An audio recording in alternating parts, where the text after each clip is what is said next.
সারা রাজ্যের পাশাপাশি কল্যাণী থানাও ঘেরাও করে বিক্ষোভ বিজেপি কর্মী সমর্থকদের।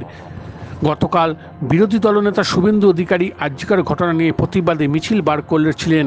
তাকে গ্রেপ্তার করা হলে রাজ্য পুলিশ আজ প্রতিবাদে পশ্চিমবঙ্গ নদিয়ার বিভিন্ন থানা বিজেপির বিক্ষোভ করলেন।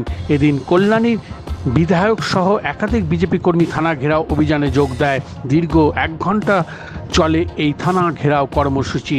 পাশাপাশি নদিয়া চাকদাও থানাও এই বিজেপি কর্মীরা বিক্ষোভ পালন করে। গোটা রাজ্য জুড়ে জেলায় জেলায় আজ বিকেল থেকে থানা ঘেরাও কর্মসূচি পালন করছে বিজেপি কর্মীরা।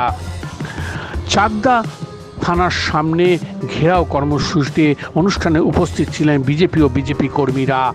পুলিশ প্রশাসন যেভাবে বিজেপি কর্মীদের উপর অত্যাচার করেছে, আজ তারই প্রতিবাদে বিজেপির পক্ষ থেকে থানা ঘেরাও কর্মসূচি এবং অবস্থান প্রতিবাদ বিক্ষোভ পালন করলেন বিজেপি কর্মী এবং স্থানীয় নেতৃত্ব বিধায়করা। আমরা বিক্ষোভ তো সারা পশ্চিমবঙ্গ জুড়ে হচ্ছে। আমরাও তো পশ্চিমবঙ্গের অধিবাসী নাগরিক। আমরাও এই বিক্ষোভের কর্মসূচিতে আমরা পার্টিসিপেট করেছি।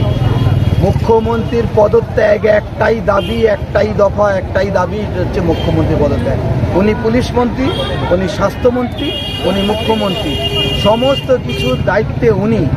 আর উনি ধর্ষকদের, খুনিদেরকে আড়াল করার জন্যে যেই ধরনের প্ল্যান করেছে, এবং সেই প্ল্যানে হয়তো বা উনি কিছুটা সাকসেসফুল, কিন্তু তা সত্ত্বেও খুনিরা শাস্তি পাবেই, সেটা আমরা আশা রাখি।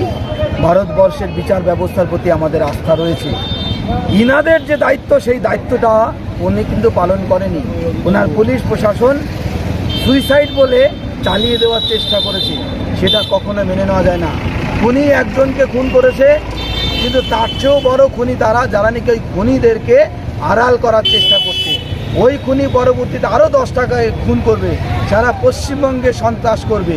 সেই খুনিকে আড়াল করার জন্যে যে অপরাধ করেছে, সেই অপরাধে যারা সামিল, তারাও আরও বড় অপরাধী।